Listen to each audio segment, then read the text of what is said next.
Mike. Toronto. VK on the beat. Check. I'm in Toronto where you wanna get the city love. I'm from Toronto where you wanna get the city love. I'm in Toronto, Mike, we wanna get the city love. My city love me back for my city love. I'm in Toronto where you wanna get the city love. I'm from Toronto where you wanna get the city love. I'm in Toronto, Mike, we get the city love. My city love me back for my city love. Welcome to episode 1570 of Toronto Mic'd, proudly brought to you by Great Lakes Brewery, Robert's favorite beer, a fiercely independent craft brewery who believes in supporting communities, good times, and brewing amazing beer. Order online for free local home delivery in the GTA. Palma Pasta. Enjoy the taste of fresh, homemade Italian pasta and entrees from Palma Pasta in Mississauga and Oakville. The Advantaged Investor Podcast from Raymond James Canada. Learn how to plan, invest, and live smarter. Season 7 of Yes We Are Open, an award-winning podcast from Moneris, hosted by FOTM Al Grego. RecycleMyElectronics.ca. Committing to our planet's future means properly recycling our electronics of the past. And Ridley Funeral Home, pillars of the community since 1921. Today, returning to Toronto Mic'd is the official fact checker of the podcast. It's Robert Lawson. Welcome back, Robert. Hey, Mike. Good to see you, buddy. Yeah, it's been a little while. Well, since the summer, I guess. We saw you at Christie Pitts. You came out for a Toronto Maple Leafs baseball game. It was great to see you there. Yeah, I try to go to a few games every summer, and having you there was just a bonus. Okay, thank you. Okay, some people say it was better before you got here. Okay, but you're on that camp. And I met your wife, and she's a lovely woman, and it was great to catch up with you on that episode at Christie Pitts. You're most famous. You came on originally to talk about the Guess Who. Right. Remind us the name of your fine book about the Guess Who. So 4 years ago, I think I published, maybe not 4 years ago. Anyway, it's called Wheatfield Empire, the listener's guide to the Guess Who. It's very thorough. I've been, people have complimented me a lot on the level of detail.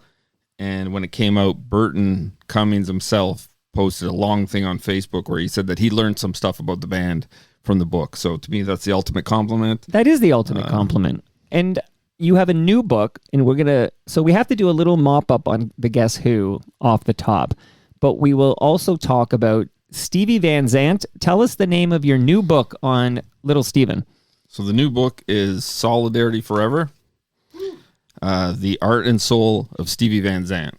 So it's a detailed look at his entire career. And you gave me a couple of beautiful, I'm just this morning, no joke, my daughter's reading this book, the 8-year-old, and she asked me for a bookmark. And I just created one out of something, and now I'm going to tell her I have a bookmark for her. You gave me a great bookmark here, The Art and Soul of Stevie Van Zandt, so thank you very much. Sure. And Morgan thanks you in advance. Okay, so we're going to talk Little Steven. We're going to do a little mop-up. We missed you at TMLX 16. Were you working? Why were you unable to attend TMLX 16 at GLB Brew Pub? I think when you announced it, I just wasn't sure if I could make it or something, and the spots started filling up. I only had 40 spots. Yeah, so they started exclusive filling up engagement. Very exclusive. You were on the outside looking in. But will I see you? And I know you work at, so you're at Sunrise in Cloverdale Mall, right? That's right. Christmas is the busiest season of the year for you, right? Absolutely. We're ramping up. Would you be able to get away for an hour or two on Saturday, November 30th to visit us at TMLX 17 at Palma's Kitchen in Mississauga? I don't know if I can get out there, but I sure would like to try. We need someone to swing by maybe Cloverdale and pick you up or something. Is that what I'm hearing here? Is there a FOTM carpool? You know what? I'll go into the not so secret WhatsApp group and see if anybody can take care of you. Let's try to get Robert Lawson, the official fact checker of the Toronto Mic'd podcast. Let's try to get him to TMLX 17, November 30th at Palma's Kitchen, because Palma Pasta will feed you.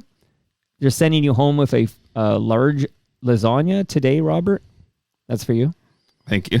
Okay, I'm pausing for you to thank me. I want you to kiss these rings over here. Okay, and of course, we know you're a big Great Lakes Brewery fan, but you're not wearing the GLB hat today. You got the Rex hat on today.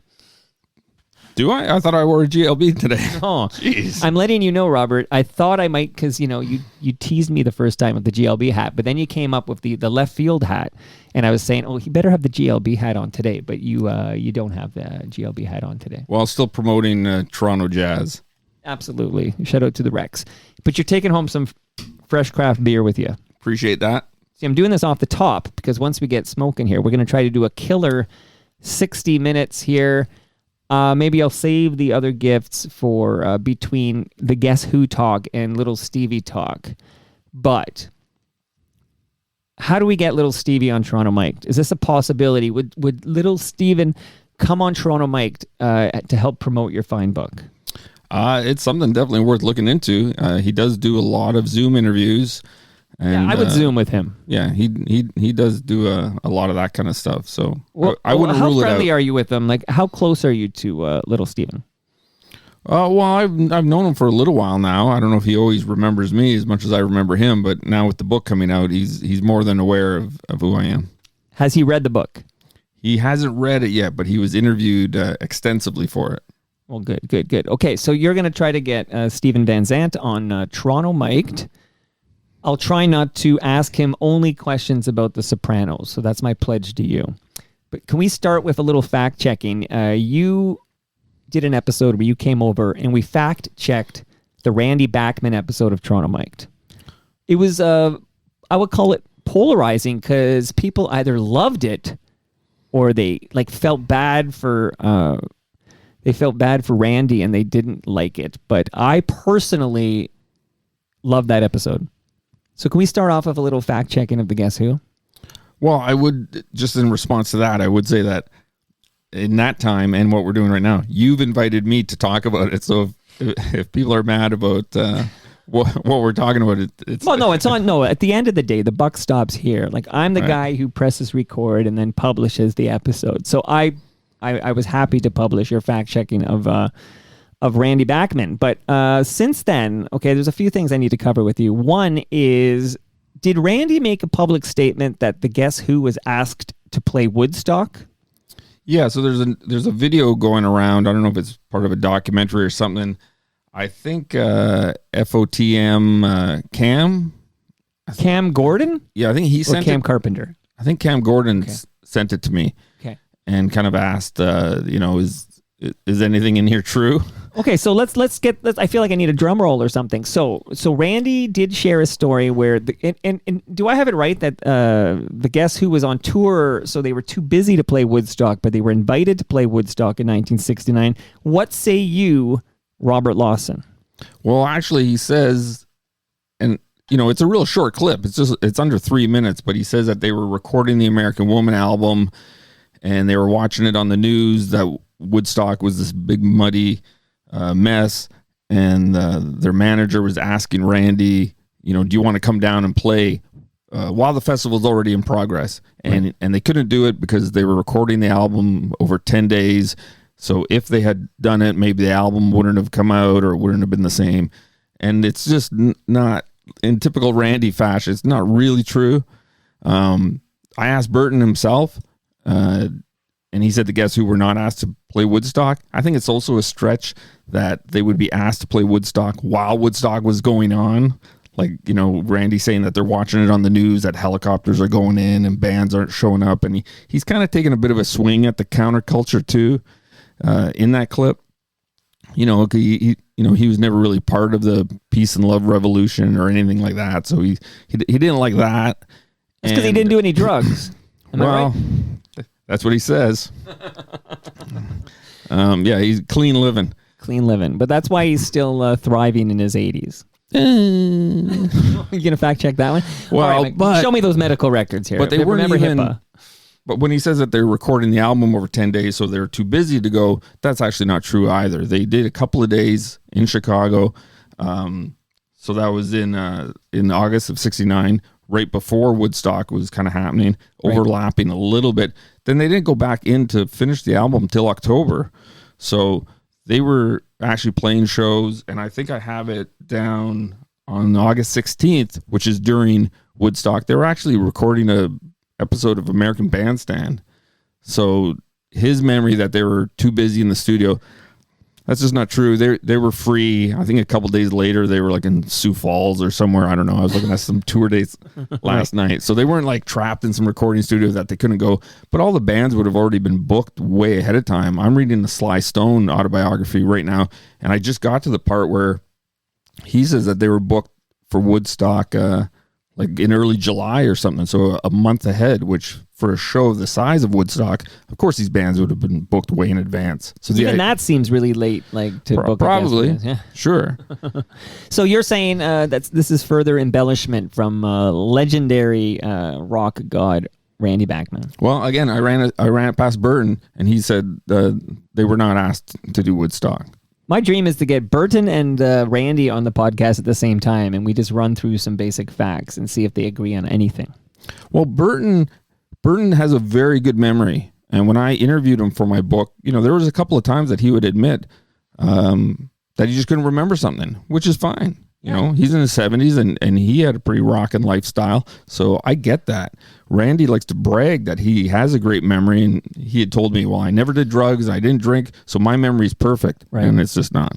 Okay, that's why you're here. Now, in that same clip, I think it suggested that a studio was built in Chicago specifically for the Guess Who to record American Woman. What do you say about that? I'd never heard that before. I mean, they were recording in a new part of RCA's studio in Chicago. I think the previous album they had done in Studio A, and this was Studio B, or vice versa, something like that. I hadn't ever heard before that it was built specifically for them. Okay. Now, also, I think last time you were, I believe, during one of those Christy Pitts appearances, when you were on Toronto Mic'd, we were talking about how Burton Cummings had, what was his maneuver to prevent this new Guess Who from playing classic Guess Who songs? Like, remind us what that move was, and if there's an update on the Guess Who, because I read somewhere that ploy worked. It did. Well, it helped anyway.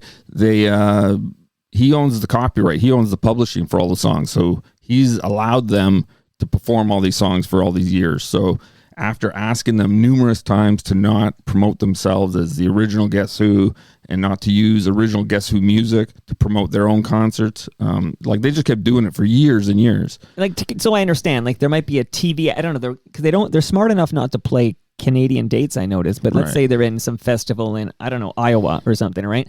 I'm just picking on Iowa today. I'm thinking of Field of Dreams. That's because I'm thinking of Christy Pitts. Okay, so we're in Iowa. There's a TV ad running in which they would play. Let's say These Eyes would play over the ad, but it would be the actual Burton Cummings original Guess Who studio production. So the suggestion is that if you come to this festival to see the Guess Who, you're going to see the band that recorded this song you're listening to and love, These Eyes. I saw a TV commercial just a couple of years ago for that Guess Who playing a casino somewhere in the States, and it clearly had footage from the Guess Who reunion DVD that was filmed in Winnipeg in 2001. Like, that's intentionally misleading. Yeah. So, the Guess Who, this other Guess Who, used to say, well, it's the promoters, it's not us. Right. And after a while, it's like, no, this is going on for way too long. So because Burton owns the publishing, he took away the rights for them to perform any of those songs, which left them having to cancel tons of gigs. Yeah, because if they can't play American Woman, what are they going to play? Well, Gary Peterson told me that the two most recent Guess Who albums of original material are just as good, if not better. So they can play that. Yeah, just play that stuff. It'd be fine. That really messes up a lot of stuff. Like, I'm thinking of Discogs or like Wikipedia. Like when you go to a band's page and you look at discography, and then you'll see it. These new albums will be listed alongside, the Wheatfield stuff, like the OG Guess Who material. Well, not only that, but on Spotify and places like that, even on the and on a lot of social media, they would change the band picture to be the current band, and then underneath it, you see the album cover for Share the Land and American Woman. Right. And the Guess Who's Instagram account at the time, they would also do things like on the anniversary of, say, the Share the Land album coming out, they would post a photo of it and just say, oh, remember this? But like, none, you guys aren't the ones who recorded that. And again, Peterson's his name. Who's the link between this new Guess Who that was touring as the Guess Who and the classic lineup? So Gary Peterson, the original drummer, he was still in it.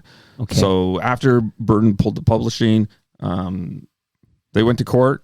Took a couple of years, and this new Guess Who, they tried to countersue. At one point, they were demanding like Burton not be allowed to say that he was the original lead vocalist of the Guess Who in his ads for his concerts. But I guess he wore them down. And of course, he's not the original, right? Because Chad Allen is the original. Chad Allen is the original vocalist, yeah. Okay, he's okay. This is I find this fascinating. So I feel as developments arise in the Guess Who universe, you're going to have to make an appearance, be it at Christie Pitts or here or at a TMLX event. Like, I need to know what's going on. So what's the current status of the new band that goes by the moniker The Guess Who? They've lost the rights to use that name. Burton and Randy now own the rights to the name. So the band has changed their name to something weird, and they have to, the albums that they have out as The Guess Who, those have to be taken off the market. They've had to rebrand their Facebook and anything like that, so they're no longer allowed to be called The Guess Who. This is a success story for... it is. So Burton and Randy are in cahoots. They're allied in this venture. Yeah, they teamed up. I don't know if they had exactly the same reasons for doing it, because Randy's currently touring with a version of Bachman Turner Overdrive that has no original members except for him. Okay, so that was one of the facts. So we talked about, is it Fred Turner was going to be touring with this new version of BTO, but it turns out, no, it's Randy. Is Randy's son involved? Tal Bachman is there, yeah. Okay, but everyone else is sort of like, I don't know, a hired gun or something. Yes, and the thing that I really have an issue with is that at some of these BTO shows, Randy's been telling the audience, Fred couldn't make it tonight, but he's going to be coming soon or something, or he will be joining. I have two different friends in Winnipeg who know Fred Turner and asked him, as soon as these tour dates were announced, if he was planning on participating. And Fred is completely retired. He has no interest in it. He's not doing it. So it is not really cool, I think, for Randy to be telling people, like, because first he was saying, well, Fred couldn't be here because he's sick. And then there was an interview a little while ago where he said, well, Fred lost his wife, so he's in mourning. So that's the reason why he's not on tour. The reason he's not on tour is because he's not touring with BTO. He's not doing it at all. So I don't think it's cool that Randy is kind of baiting the fans that at some point, if you go to see BTO, Fred might be there. Okay. Good update here. I'm just checking out the live stream here real quickly because a lot of people want to see you, and it looks like we might have a live stream issue, but I am recording the episode. I'm even recording the video, so everything will be available in the Toronto Mike podcast feed. And of course, I will post this video on YouTube. I'll have to talk to Ian Service about why the heck this thing stopped playing in the middle here. We have some disappointed people, but the live stream is a bonus, right, Robert? This is not about the live stream. This is about the podcast recording. We're about to pivot to Little Steven. I love your Guess Who updates, but Little Steven, I want to know basically the origin. Like, what made you decide to write this book, The Art and Soul of Stevie Van Zandt? I've always been a huge fan ever since his first solo album came out, and kind of looking for a new project to do. Because I'm such a fan, I already had a lot of raw data. Just been collecting, lists of concerts and discography notes and just all kinds of music nerd stuff that I do. I have a full filing cabinet full of all kinds of music documents and printouts and stuff. Right. So I already had a lot of stuff, and it just seemed like a logical conclusion. My buddy Frank says your whole life has been leading up to you being the guy to write this book. And that's true. I've really been documenting Steve's career for a long time anyway. What drew you to him, though? Like, because there's so many big rock stars and you're a big music fanatic. And I understand the Guess Who because you're a Winnipeg guy, right? Right. So like I'm a Winnipeg guy. But what drew you to Steven? I was an E Street Band fan and a Springsteen kind of guy. And then when I heard a couple of songs off Steven's first album, And Without Women, it just got me. And to this day, I think it's one of my favorite, if not possibly my all-time favorite album. It's like Dylan singing with Keith Richards playing guitar, but Motown horns, and just came together in a way that really clicked for me. Okay, so can we go back? I want people to, pick up this book. How would somebody get Solidarity Forever, The Art and Soul of Stevie Van Zandt? Well, it's right now it's a little weird. It is available from the publisher's website, Friesen Press. It's available in the States on Amazon.com. I think it's going to get added to Amazon.ca this week, hopefully. And then I have a big order for stock. So I'll have a ton of books in my apartment and at work so people can come by and get a signed copy. Okay, so not yet, though. I don't want to send people there tomorrow. But at the Sunrise Records at Cloverdale Mall, you could not only possibly very soon, we'll get the date from Robert in a minute, not only pick up a copy of Solidarity Forever, The Art and Soul of Stevie Van Zandt, but meet the author and maybe you'd sign the book. I sign books for people all the time. For some reason, they like that. Well, because it's exciting to get the author to sign your book. But when will we have those books at the Sunrise at Cloverdale? I'm checking it. I'm like revising the webpage and my emails like on an hourly basis. So I don't have tracking numbers yet, but it is a large quantity of books. So it takes a while to put those together. So I'm really hoping within the next 2 to 3 weeks. Okay, very exciting. So in time for the holiday season. Oh, definitely. Yes. Well, you got to come to TMLX 17 with some books. Yeah, I could do that for sure. Palma's Kitchen. Here, we promote that meet the author, and will little Stevie make an appearance at TMLX 17 at Palma's Kitchen? I need, only because the Petrucci family, I can tell you, Anthony Petrucci, and his family owns Palma Pasta. You won't find a bigger fan of The Sopranos. And if I told Anthony that Silvio Dante was making an appearance at TMLX 17, he'd just lose his mind. There definitely is a whole chapter on Sopranos in here. Okay, well, goodness, we're going to cover a bit of ground here. So let's do a little bit of Stevie talk, and then if you want the full deep dive, you know what book you have to buy. But how did Steven meet Bruce Springsteen? They met when they were like 15, 16 years old. They were both playing in New Jersey bands, just as a lot of teenagers were after the Beatles were on Ed Sullivan and Rolling Stones were on TV and stuff like that. And just their kind of shared passion led them to become really close friends at that young age. So they're basically just New Jersey musicians. So, of course, at some point, their paths are going to cross. Yeah, but very young. There was a famous club in New Jersey called Upstage, which did not serve alcohol. So teenagers who were just learning how to play their instruments and were forming these young bands, they could actually play there and just get a lot of experience. Okay, very cool. The good news is we're back on the live stream. So it's funny, who am I talking to except people on the live stream? And when it went down, they probably bailed. But we are back on the live stream because I stopped the streaming and I started it up. And what do you know? That seemed to have fixed it. So good news to everybody at live.torontomike.com. So tell me a bit. Okay, so Southside Johnny and the Asbury Jukes, not the Dukes. Was Stevie a member of these bands? Like Southside Johnny? So Southside was also one of those guys who was playing the Upstage, and they had a lot of different bands. They were constantly in each other's groups. At one point, there's a band where Steven is on guitar and lead vocals, and Bruce just plays rhythm guitar.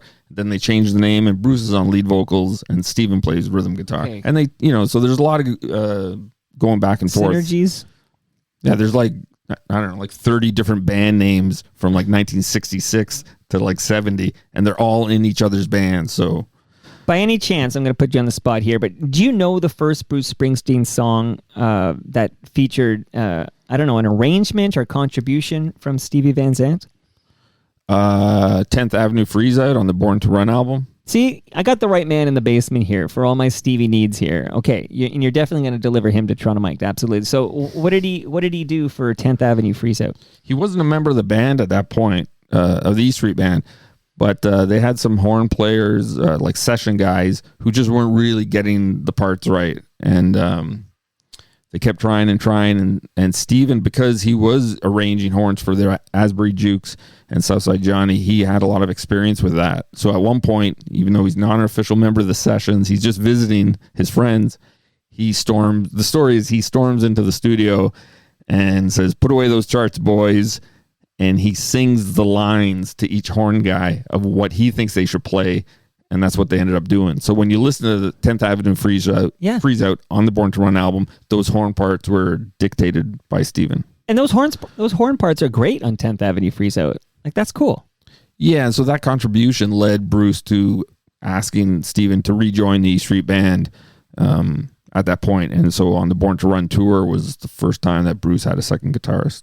Okay, so that's 1975. Right. And now Stevie Van Zandt is an official member of the E Street Band.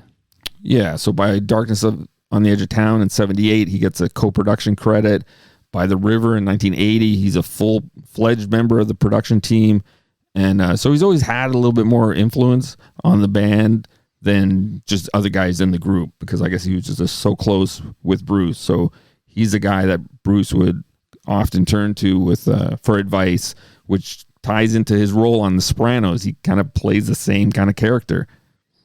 Yeah, okay, we're going to get to Sopranos, absolutely, here. But when does he leave? I mean, the first time, when does he leave the E Street Band? So he joins it officially in 1975, and when does he tap out? 84. See, now here's what I learned. Okay, and I went through your book and I had no idea. Because I didn't really appreciate 70s Bruce. Okay, so the E Street Band. So I come to Bruce. I become awakened by Bruce during Born in the USA. Sure. What's that? 85 or 84? 84. 84. Okay, you're the expert here. Okay, so it's almost like I don't even really understand this whole E Street Band thing until later. And I guess in my mind, little Steven was always a member of the E Street Band. Like to learn that he left the band. Why does he leave the band? Well, he started doing his own records, and that was sort of the official story. Bruce was taking a really long time recording and releasing the follow-up to The River, which ended up being Born in the USA in terms of a full band studio album. So Steven put out an album in 82 called Men Without Women. And at that point, based on interviews, he still thinks that he can do the E Street Band when Bruce comes back. But then Steven had a second album ready to go in 84 as well. So they came out within weeks of each other. And at that point, they knew the Born USA tour is going to be this massive global thing. There's just no way that Steven could do that and do his own album at the same time. And in real time, you were a fan of these solo efforts by Stevie Van Zandt, right? Oh, absolutely. So can you tell me a bit? I honestly think I missed this. Like, again, I'm not as cool as you. Okay, I did have a copy of Born in the USA, but what was the little Steven solo material like? Just talk to me about it. Well, the first album is a real soulful album. It's got a big horn section, and it's a real organic kind of thing. He changed a little bit. His album in 84 called Voice of America is more of a hard rock album. No horn section anymore. More guitar driven, but he always has little bits of reggae and stuff like that. The third album, Freedom No Compromise in 87, has a lot of world music influences, a lot of different language on the vocals. But I would say the Men Without Women album is the one to start with for sure. Okay, I'm going to play it again. I've been having difficulty with Spotify, so I'm going to play a song just so they remove this episode from Spotify, because I encourage all listeners of Toronto Mic'd to use a different podcast app, a different podcast aggregator to consume your Toronto Mic'd episodes. What app do you use, Robert Lawson? What's an app? How do you listen to Toronto Mic'd? YouTube, mostly, yeah. Oh, really? Okay. You're the guy. Okay, here, let's listen to a little bit of this. I want to ask you about this.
This is the part that I always think of Living in America by James Brown. I don't know if you can hear any Living in America in there. That's funny you say that. Why is it funny I say that? In '87, when Steven was touring his third album, he was doing this song live with Bruce Springsteen. It's the only time I've ever heard in the song they started repeating the chorus to "Living in America." I've always heard it that way, but why? So let's tell the listenership. I've learned long ago, don't assume anybody knows anything, because somebody is going to learn for the first time about not only about artists united against apartheid, but Sun City, this song, the role of Little Steven. Talk to me, Robert Lawson. So Sun City, the song, was just going to be a track on his third album that he was writing in the mid-'80s. And then they got the idea to have a couple of other people sing on it with him, and that just kept expanding and expanding. Next thing you know, it became its own album with all kinds of different people singing on it. But it is a Steve Van Zandt composition. So he wrote this song. He wrote it. He's doing a lot of the lead vocals. He plays guitar on it. He does a lot of the keyboards and the programming. It is a Little Steven song, but now he's got on it Bob Dylan and Bruce Springsteen and Bono and Jackson Browne and just Pete Townsend. Africa Bambaata's on this thing. It's one of the first kind of pop or rock records that has a lot of hip hop guys at the beginning, and then there's a middle part too where they Run come DMC. in. The Fat Boys are on it. All kinds of guys that maybe were not mainstream on like rock or white radio back then. No, you're 100% right. Like, there is no hip hop at all on We Are the World. No, this is way more of a street-sounding record than We Are the World. I mean, it's got a real heavy beat to it. And, I watched that recent We Are the World documentary. I thought it was horrible. and the song is just, like, so vanilla and so safe. Whereas Sun City, especially if you see the video for Sun City, they actually time the drum beats to, like, footage of, like, police, like, whipping black protesters and stuff like that. It's pretty heavy stuff. It's a very important cause, and as I read your book, it was interesting to read basically how... Oh, here's a little hip-hop on.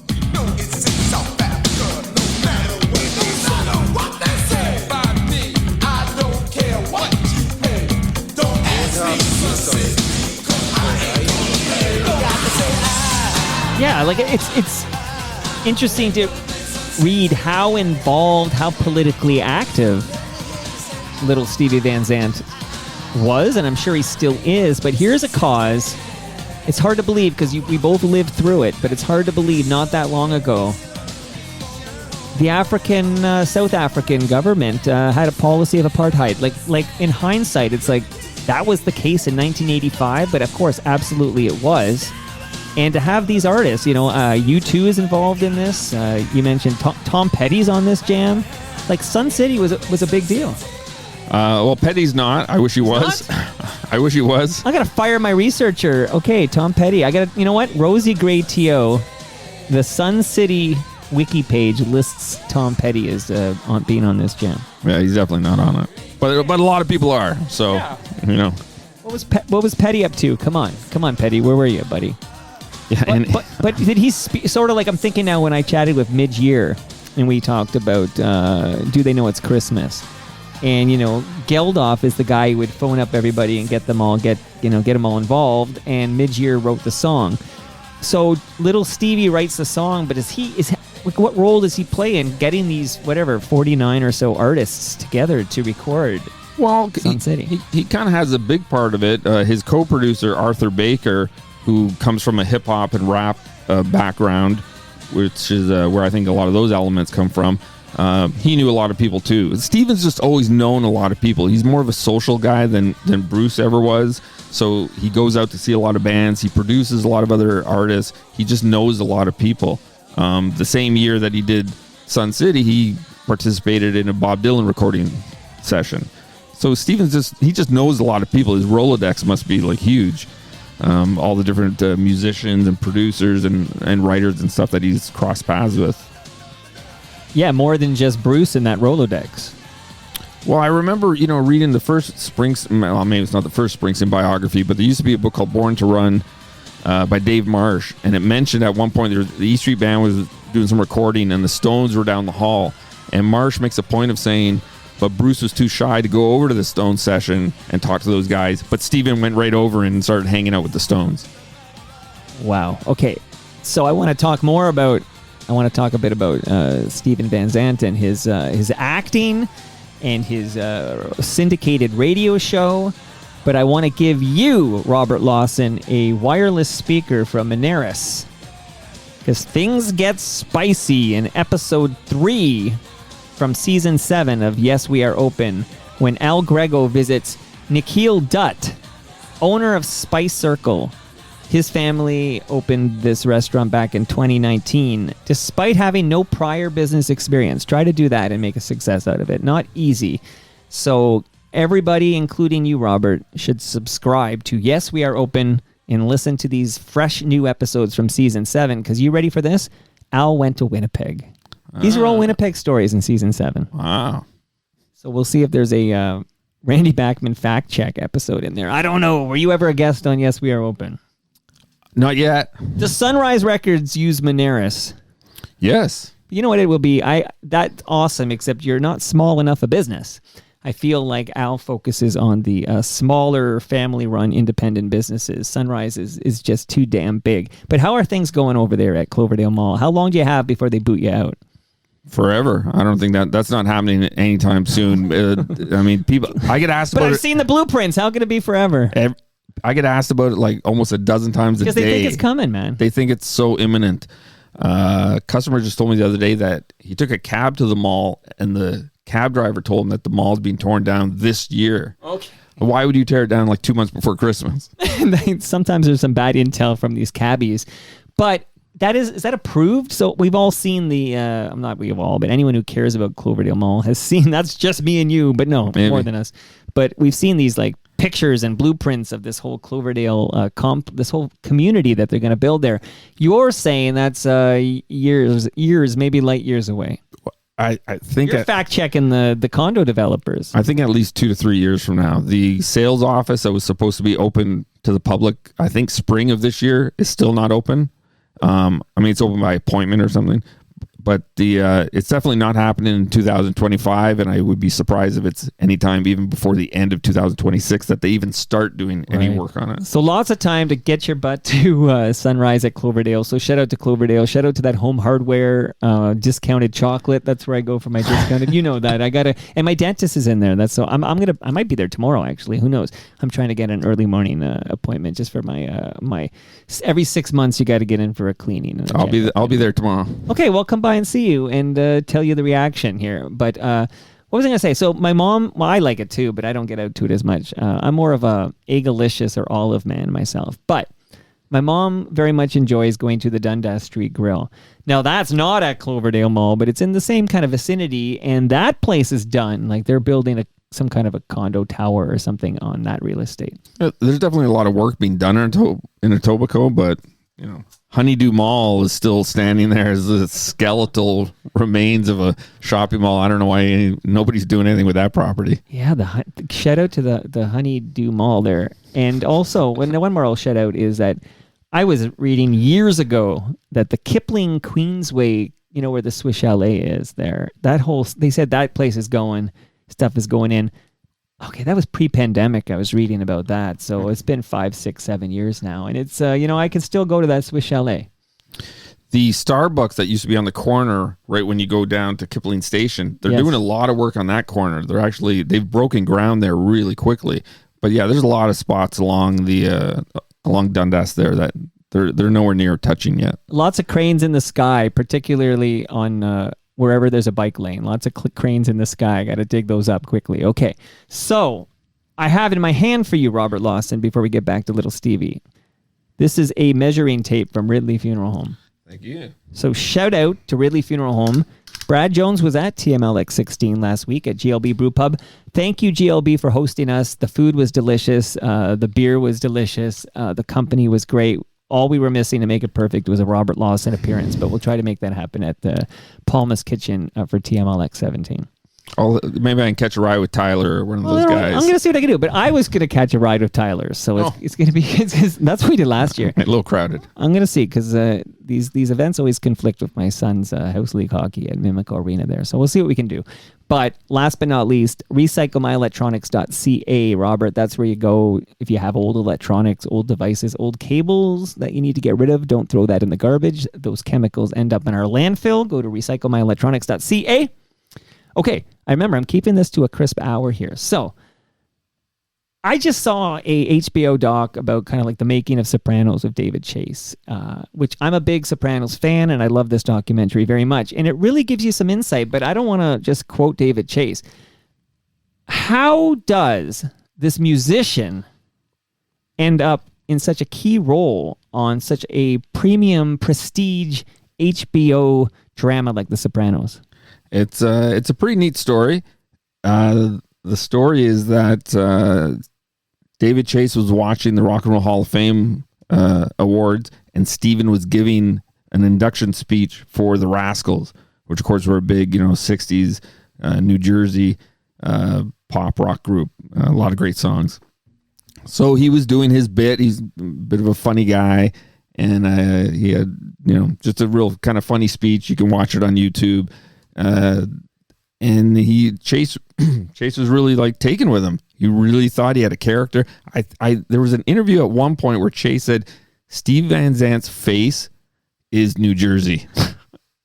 And so from there he reached out to Steven, and they had him do some auditions, and eventually came up with this new character. The Silvio Dante character wasn't really originally a part of Sopranos, or at least not the Sopranos project that Chase was pitching to HBO at that time.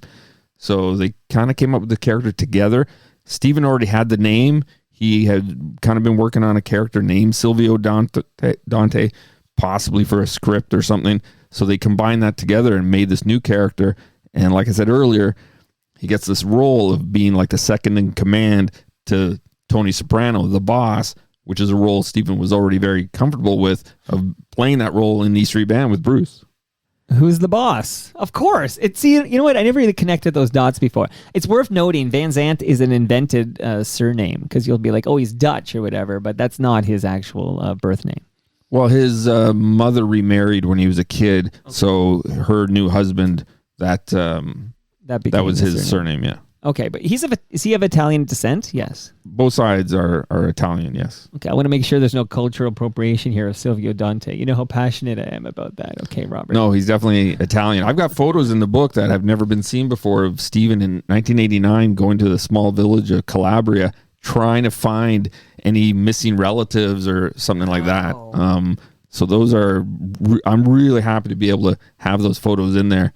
I think even Steven hadn't seen those in a while. Okay, well, again, if I haven't said it enough, solidarity forever. The art and soul of Stevie Van Zandt. If you're a fan of good music, good storytelling, or maybe you're just a fan of Bruce Springsteen, or maybe you're just a fan of The Sopranos, for goodness sakes. Because I did read somewhere, maybe I heard it in the doc, it's been a couple of months now, but did he try out for the role of Tony Soprano? Originally, yes. Isn't that mind blow when you find out that Stephen Van Zandt, kind of like, even that there's a possibility that he would play Tony? I think HBO weren't on board with that just because he was not an actor. And now I don't know if the character was quite what we became to know as Tony Soprano. I'm sure Gandolfini brought a lot to that role. But yeah, an early version of Sopranos before Gandolfini was involved, Chase did try out Van Zandt for the lead, but I think it all worked out well. I think it all worked out, man. James Gandolfini owned that character. What a great performance. It's one of the great television performances of all time. But I will say, Stephen Van Zandt did a great job as Silvio. So here's a show I did not watch, and I'm not sure why I didn't watch it, because it was one of the first Netflix shows I remember being original programming at Netflix. Lilyhammer. So The Sopranos, then of course he's in the Lilyhammer. I saw him in The Irishman. Kind of wild that this musician is such a solid actor. Lilyhammer is a lot of fun. It is a gangster kind of thing, but there's a lot more humor in it than Sopranos. You know, he's a New York gangster who goes into a witness protection program in Norway, so he's hiding from his enemies. There are a few of his old Sopranos co-stars who make appearances in the final season of Lilyhammer. It only ran for 3 seasons. There's also Is it worth watching? Like, it's just sitting there, and I don't know why I never watched it. But should I watch Lilyhammer? Absolutely. It's Does it have a conclusion, or there's no open ending or anything? Right? Do they end up? Because I just don't want to get into a 3-season that was intended to be 4, and they have like some cliffhanger stuff that never got resolved. No, it wraps up nicely. They could always come back and do another 4th season if they were interested. But no, it does wrap up nicely. Was that the first original series to be made by Netflix? Yes. It was like a co-production between Netflix and this Norwegian television company. Fascinating. Okay, so I got to check that out. And it's worth a fun fact that we need to point out when people talk about Stevie on The Sopranos is that his wife on the program is played by his real life wife, Maureen Santoro. Yeah, Maureen is the Gabriella Dante character in Sopranos. She also appears in Lilyhammer. Okay. Jeez, goodness gracious. Fun fact also, when they got married, Bruce was the best man, right? Bruce was the best man. All of the E Street Band members were there. It was the first wedding that Little Richard officiated. He had become a minister. There's a new Steve Van Zandt documentary on HBO called Disciple. It's directed by a friend of mine named Bill Tech. And Bill and his team, including, there's a whole bunch of guys, Robert Cotto, found footage from Stephen's wedding to Maureen. And both Stephen and Maureen told the team that that footage was missing. It was lost. They haven't seen it in years. It got thrown out by mistake somehow or whatever. And I think it was Robert Cotto, the producer specifically, who found the footage from the wedding. So I've always known about this wedding. There's a picture in Rolling Stone when it happened of Little Richard, doing the vows. Really wild to see it. So if you're interested in Stephen, this documentary called Disciple is really, really informative. Although my book takes a deeper dive into Stephen's own music. It pairs nicely with your book, but it doesn't replace your book. No. Absolutely not. Are you kidding me? I'm disgusted at the sentiment. Okay. And also, Percy Sledge sings When a Man Loves a Woman at this aforementioned wedding. Yeah, and they had the band from the Godfather movie. Really? In there. Yeah, it's pretty wild. A lot of the Southside, not Southside himself, but a lot of the Asbury Jukes were there. Like I said, all the E Street Band. Stephen's new group, the Disciples of Soul, they were all there. It was pretty wild. Some wild stuff. What can you share with us here? Not a lot of time. Again, you'll be back. Robert Lawson will be back whenever there's news in the Guess Who or Stephen Van Zandt universe. We'll get Robert Lawson back on.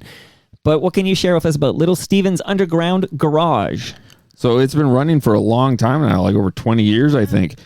He breaks a lot of new bands. They do these kind of festivals in the States occasionally with like 25 different groups from his label, but he also gets other kind of psychedelic or garage bands, even from the 60s or 70s to reunite. He's been a big proponent of pushing classic kind of garage rock and roll and psychedelic rock and roll for years now. For a while, there was a series of CDs of like all the best of the underground garage. And, one of the things about the book that Stephen said to me was, and it really struck me.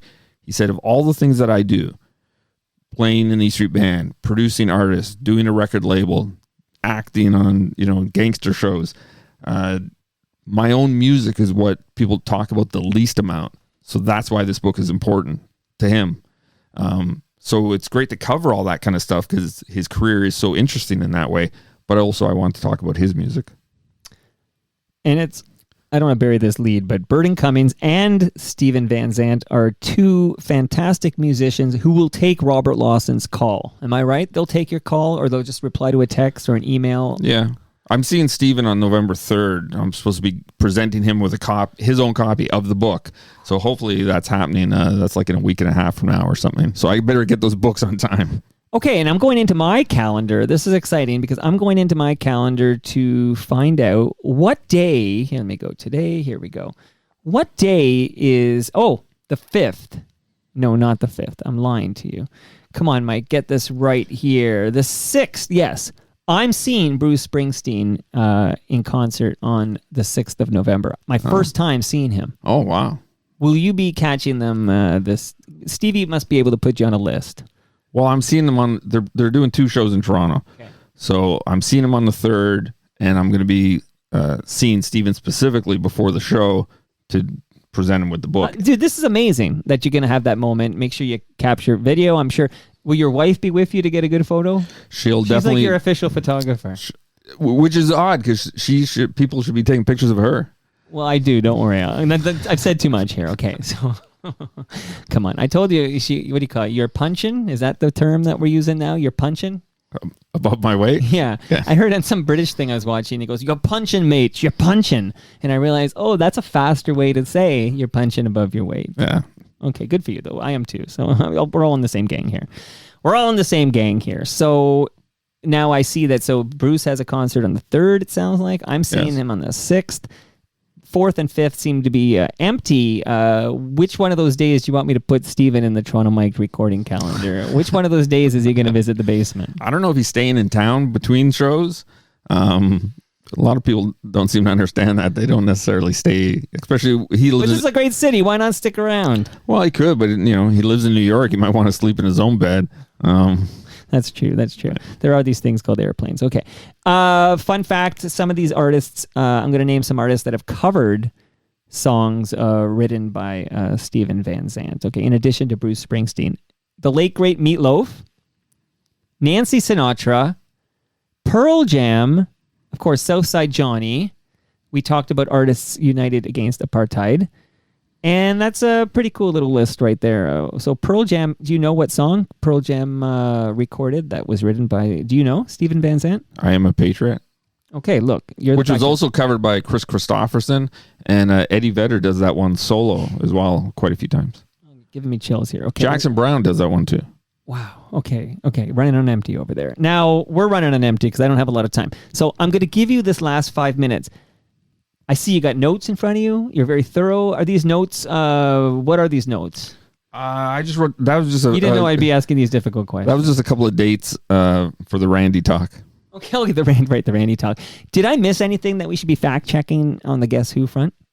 I don't think so. I mean, like I said, the big news is that the name has reverted back to Burton and Randy. I don't know what they're going to do with it. Well, that's my question. Will they do shows together? They got to make hay while the sun is out, because I don't know how old Randy is now, but I would guess 82 or so. Am I close? He's up there. Yeah, like you got to make it make. I like that expression. Okay, make hay while the sun is out. If we're gonna get a Guess Who tour or whatever, like the real Guess Who, now's the time. I don't really see how it could happen, because the guys that Burton's been playing with, he's been playing with them for a really long time. So I don't really see Randy, Burton, and those guys, the Carpet Frogs, going out as the Guess Who. I mean, they could. I just don't know if they really would. And I don't know how many other real Guess Who members are either on good terms with the guys or are interested in doing it. So I don't know. Well, speaking of Burton, do you know the name Tim Bovaconti? Of course, he's Burton's guitar player. Okay, so what more do you know? So Tim is the current guitar player for Burton Cummings. One of 2 guitars, yeah. Okay, he'll be here tomorrow. Oh. Isn't that a weird coincidence? Wow. Yeah, Tim's going to make his Toronto Mike debut tomorrow. We'll be on the live stream at 11 a.m., and I'm looking forward to talking to Tim, and we'll talk a lot about Burton Cummings. Then I'll drop your name. I'll make sure he knows if he has any interest in little Steven. I see your t-shirt and the Disciples of Soul. Very cool. We'll get to see that in the photo here. I'm about to play a little Rosie and Gray from Lowest of the Low, but is there anything else about little Stevie that you think is a fun fact before people, rush out and buy the book? Again, to me, his career is just really interesting because it covers so many different things. I was surprised. I saw the documentary in New York City as part of the Tribeca Film Festival. They were showing scenes from Sopranos, and like some of Steven's famous kind of funny scenes from Sopranos, and people in the audience were laughing like they'd never seen it before. And one of the things he used to do a lot more in the beginning, but he would imitate The Godfather. Like he would break into his "every time I get away, they suck me back in" or whatever, and it would amuse Paulie and the gang. Yeah, so there seems to be a lot of people, I didn't really know this was the case, who don't know that the guy in Springsteen's band is also on Sopranos, or vice versa, that they haven't really put that together. And I'm hearing that more from people now, like since I've been working on this book. Do you think we've overestimated mankind? And I mean that non-gender specific mankind, because I think the other day I was going to Nicolette Larson covered a Neil Young song, and I was going to share it on Toast with the Neil Young version of this song, because it was his song. And then my son told me that everybody knows Lot of Love is a Neil Young song. And then I said, well, there might be someone out there. And then I did it. And on the live stream, there were several people who were learning that for the first time. Do you think we just assume everybody knows things like Silvio Dante is Little Stevie from the E Street Band? Do you think we should just like not assume anything anymore? Because how do you know that if you're of a certain age, if nobody points it out to you? Probably true. And if like me, you mostly hang out with guys who know a lot about music, right, and know a lot about movies, so we're in our own bubble. That's it. We're in this bubble. You're right. We're in this bubble. I'm not going to bore Cam Gordon with this fun fact or whatever, because of course he knows that, but we can't assume the great unwashed are as versed in these fun facts and mind blows as you and I are, Robert. Every couple of months I see somebody on Facebook saying, did you know that the spaceships on the cover of the first Boston album are actually upside down guitars? And I'm like, I thought everybody knew that. I thought I knew that in like 1978 or something. What are you talking about? And all the comments would be like, oh my God, I've never saw that, or I never knew that. So, oh geez, man. Well, you're here not only maybe I just told a whole bunch of people who didn't know before. Well, you know what? I didn't know that, but I was going to tell you privately later, because I have a reputation to uphold, Robert. Of course. But what's the album again? Men Without Women? No. The first Boston album. Right. Okay. So, jeez. Okay. Look. No. That's mid 70s release. 77, 76. Okay. I don't know. All right. So that's my Sesame Street Fever era. Maybe it's pre that. Maybe I'm maybe there's a hippo in my back. Actually, you know what that is? That's the Teddy Bear's Picnic era, I think. So, me and some of the other youngins out there are forgiven for not knowing what the cover of this Boston album looks like, 'cause we just know more than a feeling from compilations and classic rock radio. Sure. So I'm good. Come on. Okay. Well, cut us some slack, man. I'm glad that I let you know. But that's the heat. You ended high, because I love it when I learn something like that. So I'm gonna go Google what the hell does this cover look like, and say, holy shit, those are upside down guitars. That's what I'm gonna do, Robert. Robert, always a pleasure to talk to you. I hope to see you tomorrow at Sunrise at Cloverdale Mall. Before I talked to Burton Cummings, guitarist. So I hope to see you then, and let me know when those books are there, because then I'll tell people on the podcast to get their ass to Sunrise at Cloverdale to get a copy of the wonderful new book you've written. Some people have trouble reading a book. You write books, okay? Solidarity Forever, The Art and Soul of Stevie Van Zandt. Thanks for dropping by, buddy. Thanks, Mike. Always like being here. Next time, wear the Great Lakes hat, okay? I'll bring my wife. Bring your wife, because she can take photos of you during the show. And bring the Great Lakes hat, because that's the most delicious craft beer in this province. Absolutely. And that brings us to the end of our 1,570th show.